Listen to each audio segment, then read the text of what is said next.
विद्यार्थियों, आपकी पाठ्य पुस्तक क्षितिज भाग 2 के काव्यखंड का पाठ दूसरा, राम लक्ष्मण परशुराम संवाद, गोस्वामी तुलसीदास जी द्वारा लिखा गया ये पाठ है। रिवीजन वर्ग में हम कवि परिचय पर चर्चा करेंगे, पाठ का परिचय देंगे, पाठ का सारांश संक्षिप्त विवरण, इसके बाद में बोध परक कुछ प्रश्नों के माध्यम से करने का प्रयास करेंगे। यह हमारा रिवीजन वर्ग होगा। जैसा कि आप जानते हैं कि गोस्वामी तुलसीदास जी का जन्म 1532 ईस्वी में, सन 1532 ईस्वी में उत्तर प्रदेश के राजापुर नामक गांव में माना जाता है। ये गांव बांदा जिले में है। कुछ विद्वान इनका जन्म स्थान एटा जिले के सोरों नामक क्षेत्र में मानते हैं। इनकी माता का नाम हुलसी तथा पिता का नाम आत्माराम दुबे था। ये मूल नक्षत्र में पैदा हुए थे। इनके पैदा होने पर अनेक प्रकार की आपदाएं इनके परिवार पर आ गई थी। माता पिता का बचपन में ही बिछोह हो गया था। एक महात्मा की कृपा से इनका बचपन व्यतीत हुआ। इनके गुरु का नाम था नरहरि दास। इनका विवाह दीनबंधु पाठक की पुत्री रत्नावली से हुआ था। इनके प्रमुख ग्रंथों की इन्होंने रचना की रामचरितमानस, जिसको आप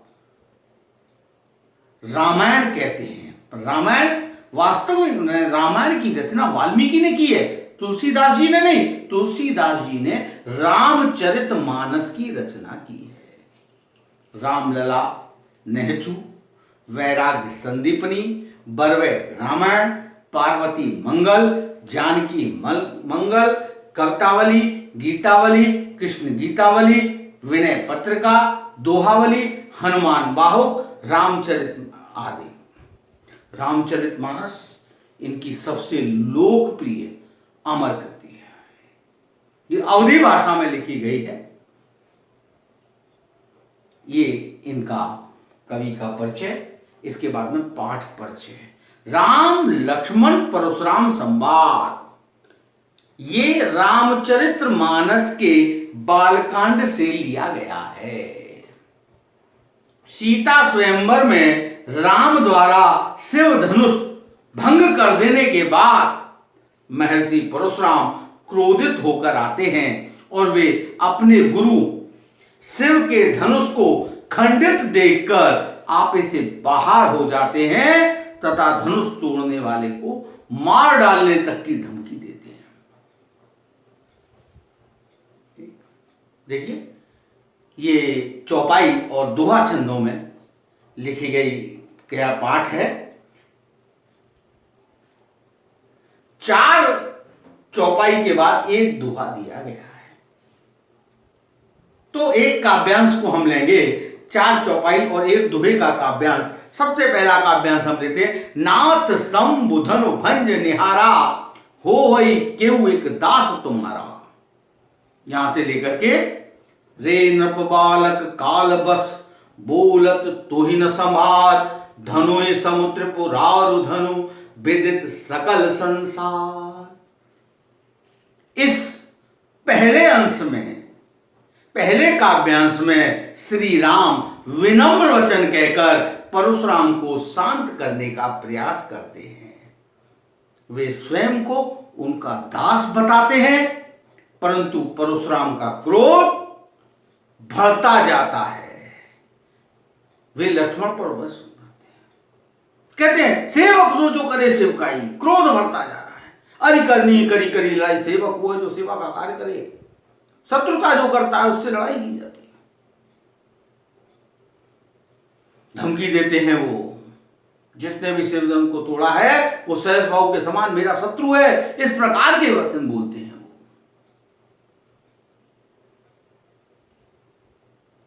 सुनी मुनि वचन लखन मुस्काने, बोले परशु धरई अवमाने। मुनि के वचन को सुन करके लक्ष्मण जी व्यंग करते हैं, बताते हैं कि बचपन में हमने ऐसे ऐसे जाने कितने धनुष तोड़े, तब तो किसी ने हम पर क्रोध नहीं किया। लक्ष्मण की इस बात को सुनकर के परशुराम का क्रोध बढ़ जाता है और वे उन्हें वध करने की धमकी देते हैं। रे नृप बालक काल बस बोलत तो ही न समार, धनु सम त्रिपुरार धनु विदित सकल संसार। क्या शिव धनुष के समान ये सारे छोटे मोटे धनुष है? जिस धनुष को सारा संसार जानता है, जो सारे संसार में प्रसिद्ध शिव का धनुष है, क्या उसकी समानता अन्य छोटे मोटे धनुषों से की जा सकती है? इस प्रकार वो क्रोध करते हैं। दूसरा काव्यांश जो है, लखन कहां हंसी हमरे जाना, सुनऊ देव सब धनुष समाना, काछत लाओ जून धनु तोरे, देखा राम नयन के भोरे। यहां से काव्यांश शुरू होता है और अंत में दोहे पर खत्म होता है। मातु पितौ जन सोच बस, कर से महेश किशोर, गर्भन के अर्भक दलन, परस मोर अति घोर। ये दूसरा काव्यांश है। इस दूसरे काव्यांश में लक्ष्मण जी उत्तर देते हुए कहते हैं कि हमारी दृष्टि में सभी धनुष एक समान हैं। श्री राम ने इस धनुष को थोड़ा देखा ही था, नए के भ्रम में इसको छुआ था, छूते ही ये अपने आप टूट गया। आप व्यर्थ इन पर क्रोध कर रहे हैं, आप क्रोध ना करें। तब परशुराम ने अपना फरसा दिखाते हुए धरती को क्षत्रियों से रहित करने की आत्मश्लाघा की, जानकारी दी, चेतावनी दी। इस प्रकार से ये दूसरे काव्यांश का सारांश है। विस्तार से हम पूर्व में इसके बारे में चर्चा कर चुके हैं। अगला जो है तीसरा काव्यांश है, बिहत लखन बोले मधुबानी, हो मुनि तु महावट मानी, पुनि पुनि मोय दिखाओ कुठारू, चहत उड़ावन फूंक पहाड़। तीसरा काव्यांश यहां से शुरू होता है, जो कि इस दोहे के साथ समाप्त होता है। जो विलोक अनुचित कहऊ, क्षमऊ महामुनि धीर, सुनि सरोस भृगुवंश मणि, बोले गिरा गंभीर। तीसरा जो है कि लक्ष्मण जी यहां कहते हैं, व्यंग में कहते हैं कि आप तो फूंक मारकर पहाड़ को उड़ाने वाले महावीर हैं। मैं कोई ऐसा छोटा मोटा बालक नहीं हूं जो आपकी तर्जनी उंगली देख करके डर जाऊंगा। ब्राह्मण, हरिजन यानी भगवान के भक्त, गाय पर हम हथियार नहीं उठाते। हमारे कुल में हथियार उठाने की परंपरा नहीं है, इसलिए मैं आपके कठोर वचनों की ओर ध्यान नहीं दे रहा हूं। ये भाव तीसरे। चौथा वो है विश्वामित्र से कहते हैं, विश्वामित्र को चेतावनी, कौशिक सुनो मंद यौ बालक, कुटिल गाल बस निज गुज घालक, भानुवंश राकेश कलंकु, निपट निरंकुश अबुधु असंकु। ये काव्यांश चौथा यहां से शुरू होता है और सूर समर करनी करई, कहीं न जना वही आप, विद्वान रन पाय रिपु, कायर कथई प्रताप। ऐसे चौथे काव्यांश में परशुराम जी ने विश्वामित्र से कहा कि ये बालक वास्तव में मरने योग्य है, वध करने योग्य है। हे विश्वामित्र, इसे रोक लो, वरना मैं इसे एक क्षण में मार डालूंगा, चेतावनी दे रहे। तब लक्ष्मण ने कहा कि सच्चे सूरवीर शब्दों से बड़ाई नहीं करते, वो युद्ध में युद्ध करके अपना पराक्रम दिखाते हैं। सिर्फ बातें करके बात नहीं टालते, युद्ध करके अपना पराक्रम दिखाते हैं। ऐसा भाव इस चौथे पांचवें उसमें कहते हैं, तुम तो कालुहा को जनुलावा, बार बार मोहि लागी बुलावा, सुनत लखन के बचन कठोरा, परस सुधार धरऊ कर घोरा। ये काव्यांश यहां से शुरू होता है। पांचवा काव्यांश है, गादि सुन के हृदय हसी, सुनि हरि हरे सूझ, अय में खान न ऊख में, अजहु न बूझ अबूझ। ये चौथा, ये पांचवा आपका काव्यांश है। इसमें परशुराम जी ने विश्वामित्र से कहा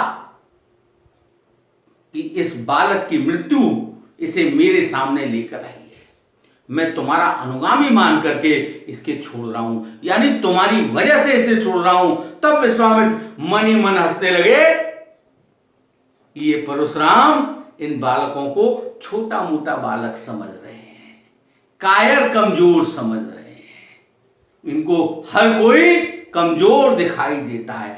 ऐसे भाव इस पांचवें उसमें और काव्यांश में तो गोस्वामी जी ने कहे हैं। छठा काव्यांश जो है, अंतिम काव्यांश है, उसमें कहू लखन मुनिशील तुम्हारा, को नहीं जान विदित संसारा, मातु पितौ उरिन भय नीके, गुरु ऋण रहा सोच बड़ जी के। यहां से शुरू होता है ये। अंत में इस दोहे के साथ इस पाठ का समापन होता है, इस काव्यांश का समापन होता है। लखन उरत आहुत सरस, भृगुवर को किसान, बढ़त देख जल संवचन, बोले रघुकुल भान। रघुकुल भान यानी भगवान श्री राम यहां बोलते हैं। छठे काव्यांश में लक्ष्मण ने फिर व्यंग्यपूर्ण वचन कहे कि तुम्हारी मां, तुमने अपनी मां का वध करके अपने पिता का ऋण चुका दिया है, अब मुझे मारकर अपने गुरु का ऋण चुकाना चाहते हो तो शीघ्रता करो, यह भी कार्य कर लो। किसी अकाउंटेंट को, लिखा पढ़ी करने वाले, हिसाब किताब करने वाले को बुला लाओ, जो हिसाब किताब करके इस ऋण को भी चुकाने में आपकी सहायता कर सकते हैं। आप तो अपने घर के वीर हैं, सच्चे वीरों से कभी आपका पाला नहीं पड़ा है। ऐसी बात सुनकर के क्रोध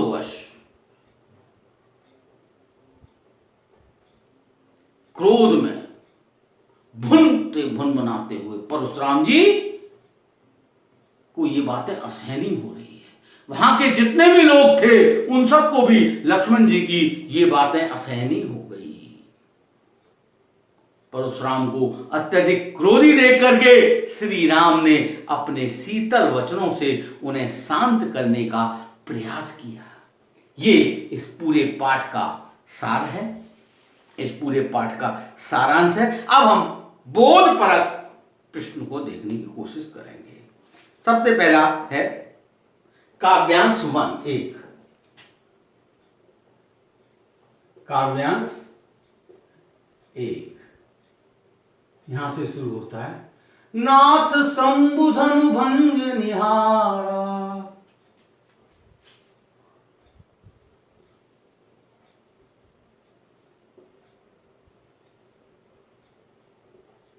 यहां से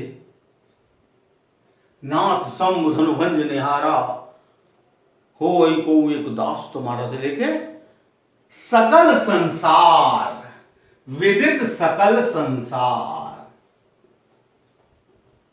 सकल संसार। प्रश्न क्रमांक 1,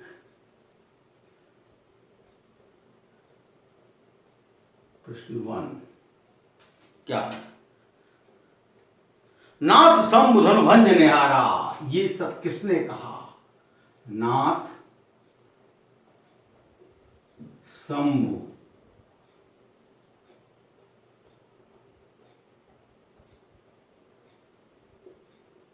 भंज निहारा।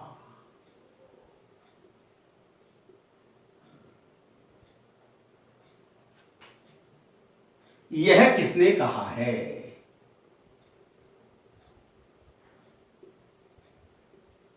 किसने कहा है? विकल्प में आते क, परशुराम ने,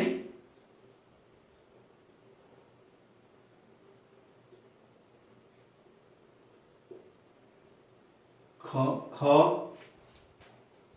राम ने,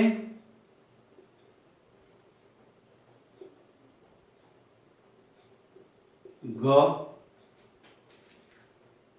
लक्ष्मण ने,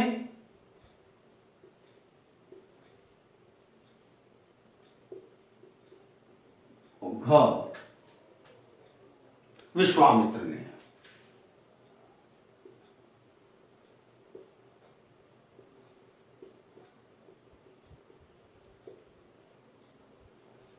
दूसरा प्रश्न इसमें बन के आता है, इस काव्यांश में दूसरा प्रश्न बन के आता है, महर्षि परशुराम किस लिए क्रोधित हुए? महर्षि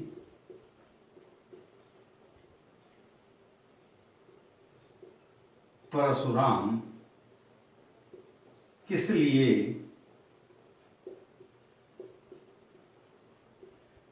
क्रोधित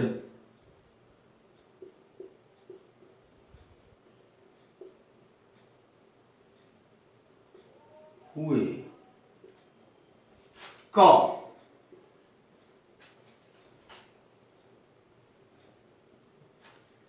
स्वयंवर में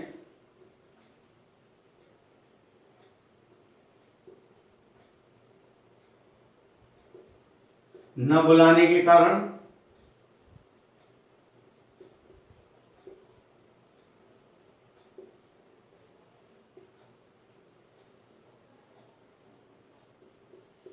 दूसरा अभिवादन न करने के कारण,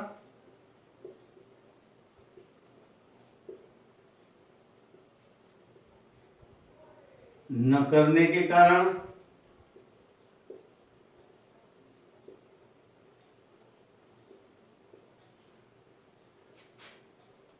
ख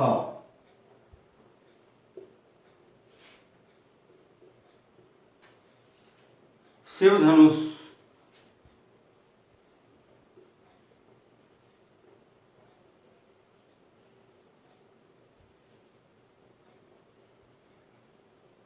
टूटा देखकर,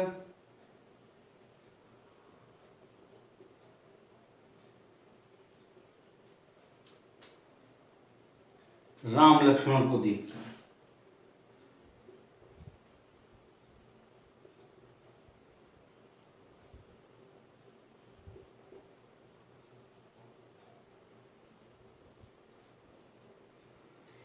तीसरा प्रश्न, सहस्त्रबाहु के समान शत्रु किसे बताया है? सहस्त्रबाहु के समान शत्रु किसे बताया है?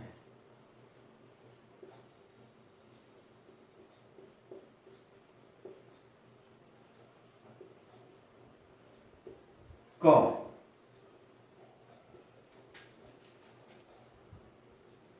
शिव धनुष तोड़ने वाले को,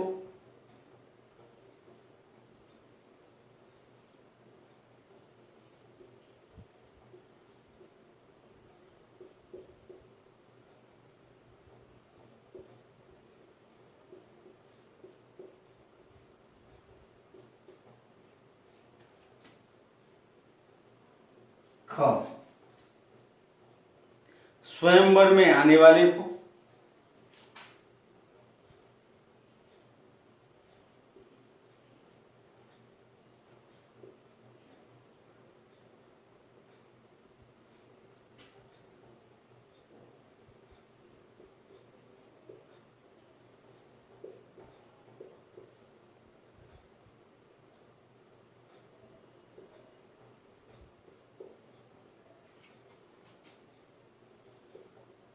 राम को,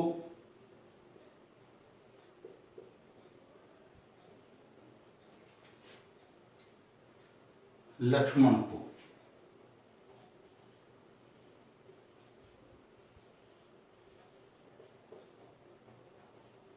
राम को या लक्ष्मण को। चौथा,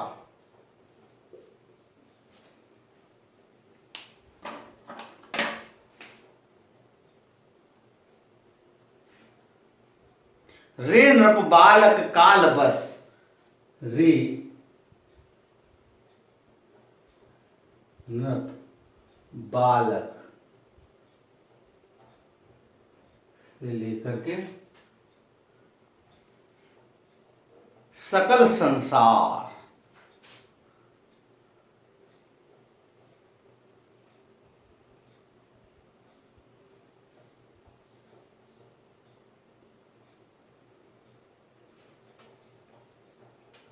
में प्रयुक्त रस है,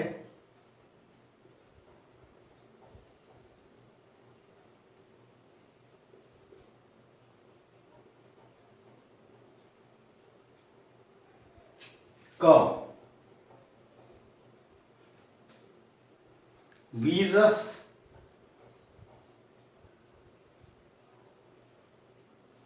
ख रौद्र रस,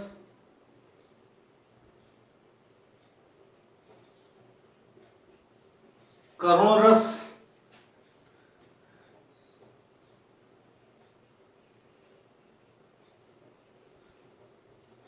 घ श्रृंगार रस।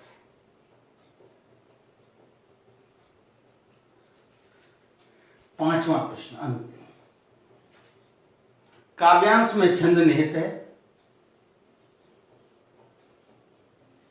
काव्यांश में छंद निहित है।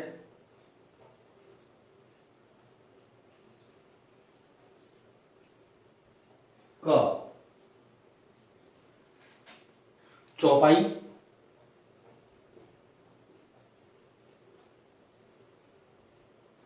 ख दोहा,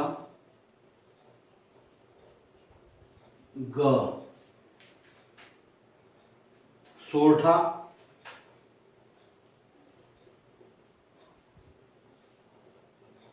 घ चौपाई व दोहा। ये 5 प्रश्न आपके इसके आधार पर बनते हैं, पहले काव्यांश के आधार पर। पहला प्रश्न बनता है, नाथ शंभु धनु भंज नरहारा, ये किसने कहा है? परशुराम ने, राम ने, लक्ष्मण ने, विश्वामित्र। यह युक्ति श्री राम ने कहा है। जब परशुराम जी क्रोधित होकर के आते हैं कि किसने तोड़ा, तब ये कहते हैं कि हे नाथ, ये शिव का धनुष जिसने भी तोड़ा है वो आपका कोई एक दास ही है। श्री राम ने ये वचन कहे हैं। पहला विकल्प है, पहला उत्तर है। दूसरा, महर्षि परशुराम किस लिए क्रोधित हुए? स्वयंवर में न बुलाने के कारण, अभिवादन न करने के कारण, शिव धनुष को टूटा दे, शिव धनुष को टूटा।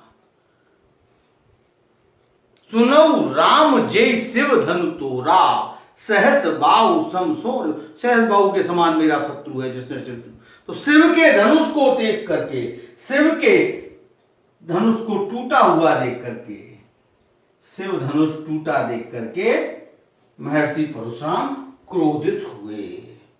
सहस बाहु के समान किसे शत्रु बताया? शिव धनुष तोड़ने वाले को। किसको बताया? शिव धनुष तोड़ने वाले को। सुनो, जय शिव धनु तोड़ा, जिसने शिव धनुष को तोड़ा है वही सहस्त्रबाहु के समान मेरा शत्रु है। ये शिव धनुष को, सहस्त्रबाहु के समान शत्रु किसे बनाया है, बताया है? शिव धनुष को तोड़ने वाले को। अगला जो पंक्ति है वो है, रे नृप बालक काल बस, बोलत तोहि न समार, धनु सम त्रिपुरार धनु, विदित सकल संसार। में प्रयुक्त रस है कौन सा? वीर रस नहीं, वीर नहीं है यहां, क्रोध, उत्साह नहीं है यहां, क्रोध है। क्रोधित होकर के कह रहे हैं वो परशुराम जी, यहां क्रोधित होकर के कह रहे हैं। और जहां क्रोध नामक स्थायी भाव होता है वहां पर रौद्र रस की निष्पत्ति होती है। ये रौद्र रस का उदाहरण है। काव्यांश में छंद निहित है, जैसा कि हम जानते हैं कि पहली 4 चौपाइयां इसमें दी गई हैं। नाथ शंभु धनु भंज निहारा, सेवक सो जो करे सेवका, ये सारी चौपाइयां हैं। और रे नप बालक काल बस बोल, तो ये दोहा है। तो काव्यांश में छंद निहित है, चौपाई नहीं, दोहा नहीं, सौरठा नहीं, चौपाई और दोहा। चौपाई और दोहा दोनों छंद इसमें निहित है।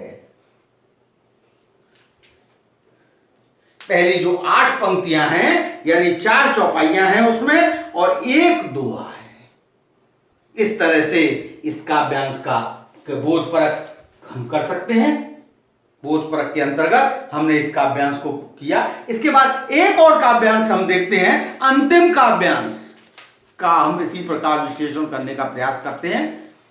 कहऊ लखन मुनिशील तुम्हारा, को नहीं जान विदित संसारा।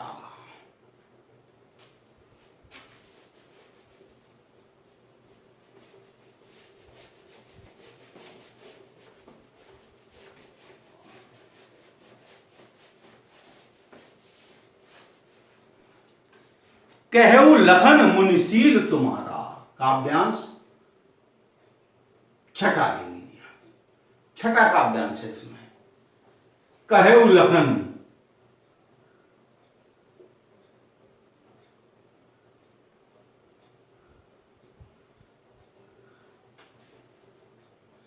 कहऊ लखन मुनिशील तुम्हारा, को नहीं जान विदित से लेकर के रघुकुल भानु तक, रघु कुल भानु, यहां तक ये आपका पूरा काव्यांश है, जिसमें कि 1 2 3 4 चौपाई और 1 दोहा है। ध्यान से सुन लीजिए। कहूं लगन मुनिशील तुम्हारा, को नहीं जान विदित संसारा। मात पितई उरिन भैनी के, गुरु ऋण रहा सोच बड़ जी के। सो जनु हमरे माथे काढ़ा, दिन चली गए ब्याज बड़बाड़ा। अब आनी व्यवहारिया बोली, तुरत देव में थैली खोली। सुनी कटु वचन कुठार सुधारा, हाय हाय सब सवा पुकारा। भृगुवर परसु दिखावऊ मोई, विप्र विचार बचो न पुदोही। मिले न कवऊ सुबट रन गाड़े, द्विज देवता घरई के बाणे। अनुचित कई सब लोग पुकारे, रघुपति सैन ही लखन निवारे। लखन उतर आहतु सरित, भृगुवर कोप किसान। बढ़त देख जल सम वचन, बोले रघुकुल भान। पहला प्रश्न, लक्ष्मण के अनुसार परशुराम के शील स्वभाव को कौन जानता है? प्रश्न 1, लक्ष्मण के अनुसार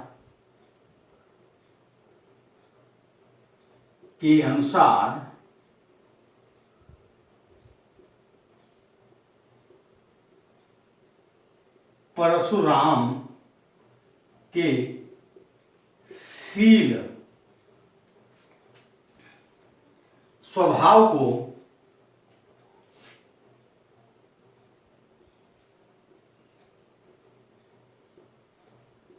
कौन जानता है?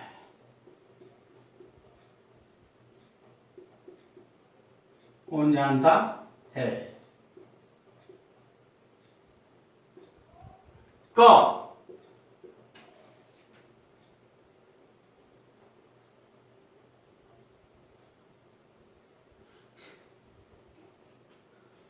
कोई नहीं जानता, कोई नहीं जानता।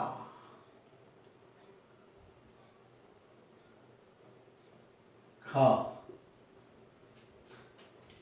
सब जानते हैं,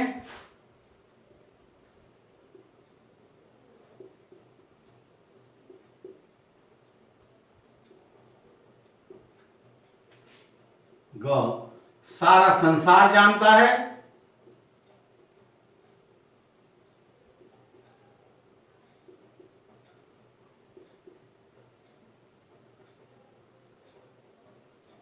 घ लक्ष्मण जानता है।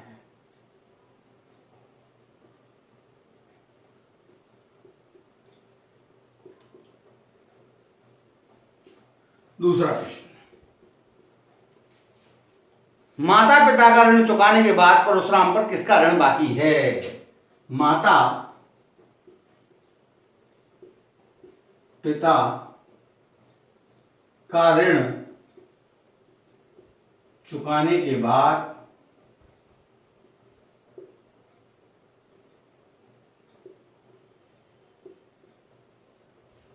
परशुराम पर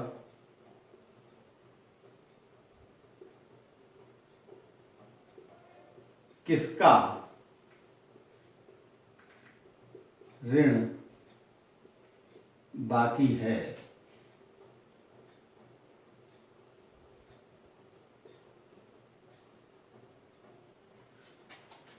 क गुरु का,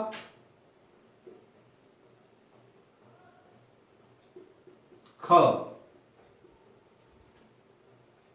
परिवार का,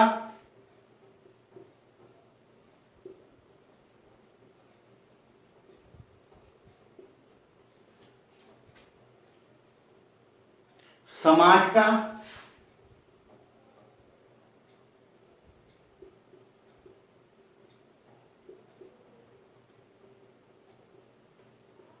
राजा जनक का।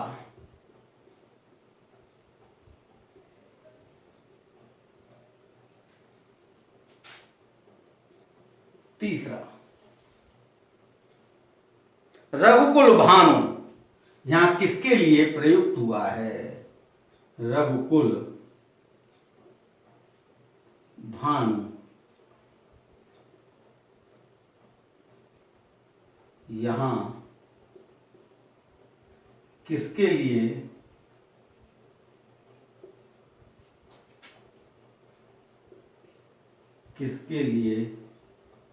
प्रयुक्त हुआ है? क लक्ष्मण के लिए,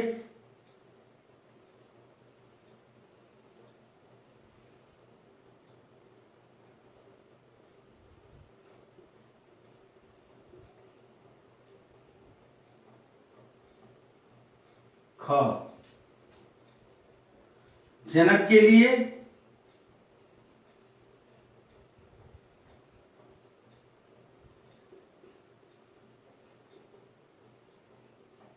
ग राम के लिए,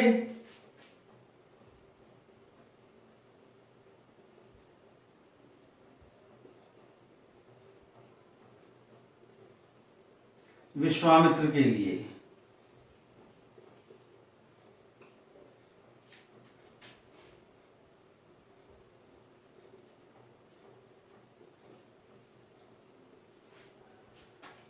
चौथा प्रश्न, प्रस्तुत पद्यांश की भाषा है। प्रस्तुत पद्यांश की भाषा है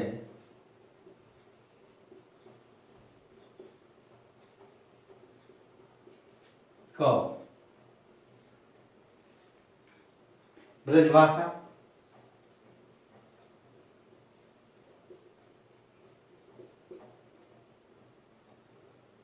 ख अवधी भाषा,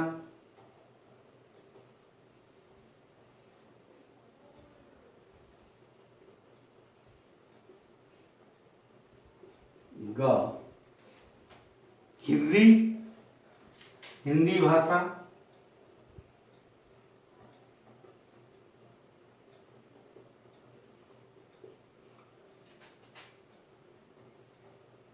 खड़ी बोली।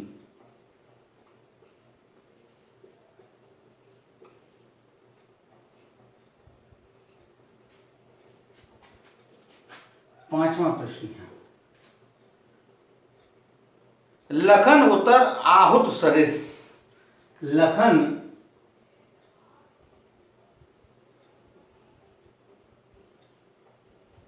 उतर आहुत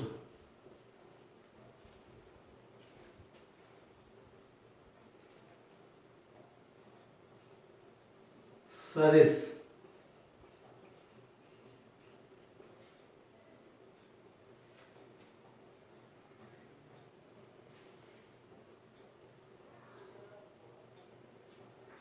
में अलंकार है।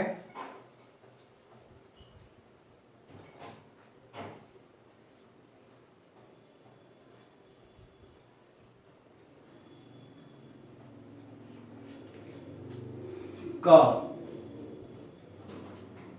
उपमा। ख रूपक। ग अनुप्रास।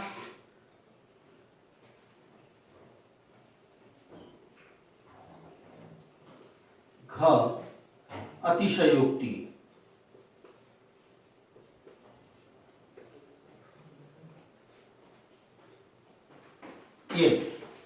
ये छठा अंतिम बात आपका काव्यांश है, उसके कुछ प्रश्न उत्तर यहां पर हम आपके सामने के लिए। प्रश्न क्रमांक 1, लक्ष्मण के अनुसार परशुराम के शील स्वभाव को कौन जानता है? नंबर का कोई नहीं जानता, सब जानते हैं, सारा संसार जानता है, लक्ष्मण जानता है। काव्यांश के आधार पर अगर हम देखते हैं तो इसमें सारा संसार जानता है, विदित सकल संसार कहा गया है। उत्तर होगा सारा संसार जानता है। प्रश्न क्रमांक 2, माता पिता का ऋण चुकाने के बाद परशुराम पर किसका ऋण बाकी है? गुरु का, परिवार का, समाज का, राजा जनक का। गुरु ऋणी के शब्द दिया है, गुरु का ऋण बाकी है, ये इसका उत्तर होगा। आपने काव्यांश में देख लिया,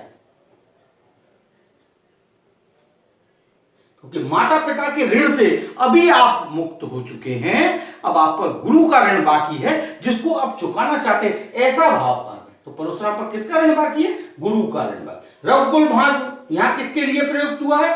रघुकुल भानु, रघुकुल के सूर्य, रघुकुल के भानु सूर्य का यहां श्री राम के लिए किया गया है। भगवान राम बड़े शांत मन से, क्योंकि रघुकुल के सूर्य के समान चमकने वाले तेजस्वी राम, तो राम के लिए। पद्यांश की भाषा ब्रजभाषा, अवधी भाषा, हिंदी भाषा, खड़ी बोली, 4 विकल्प दिए गए हैं।